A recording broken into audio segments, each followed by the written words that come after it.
दुनिया में बहुत सी चीजें हैं जिन्हें इतिहास ने कभी पूरी तरह नहीं बताया।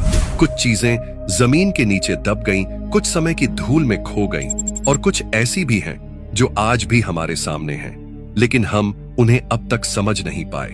कभी कोई पत्थर निकला जिस पर लिखी थी एक ऐसी भाषा जिसे कोई नहीं पढ़ सका। कभी एक मंदिर मिला जो उन लोगों ने बनाया था जिनके पास औजार तक नहीं थे। ये वो रहस्य हैं जो इतिहास की किताबों में नहीं बल्कि गहराई में छुपे हुए हैं। इस वीडियो में हम जानेंगे इतिहास की 10 ऐसी सबसे रहस्यमयी चीजों के बारे में जो आज भी वैज्ञानिकों, इतिहासकारों और खोजकर्ताओं के लिए एक पहेली बनी हुई है।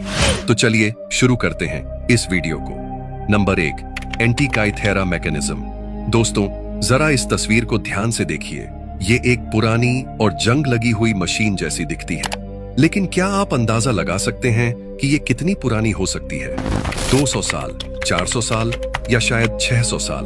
नहीं, ये सभी अंदाजे गलत हैं, क्योंकि ये अद्भुत यंत्र आज से करीब 2100 साल पहले बनाया गया था। जी हाँ, और इसे कहते हैं एंटीकाइथेरा मैकेनिज्म। इसकी खोज 1901 में ग्रीस के एक द्वीप के पास समुद्र में डूबे एक पुराने जहाज के मलबे से हुई थी। जब यह मिला तो शुरुआत में किसी को अंदाजा नहीं था कि ये क्या है, पर जैसे जैसे इसकी जांच हुई, वैज्ञानिकों की आंखें खुली की खुली रह गईं। इस यंत्र में कांसे के लगभग 30 जटिल गियर लगे हुए हैं, और इसकी बनावट इतनी बारीक और सटीक है कि यह सूर्य, चंद्रमा और ग्रहों की चाल को सही सही बता सकता था। यह न सिर्फ एक खगोलीय कैलेंडर था, बल्कि चंद्र ग्रहण, सूर्य ग्रहण और ओलंपिक खेलों की तारीखें तक इससे जानी जा सकती थी। आप सोच सकते हैं इतनी जटिल मशीन उस समय कैसे बनी होगी, जब दुनिया में बिजली, मोटर या कंप्यूटर जैसी कोई चीज नहीं थी। और यही बात इसे एक रहस्य बना देती है।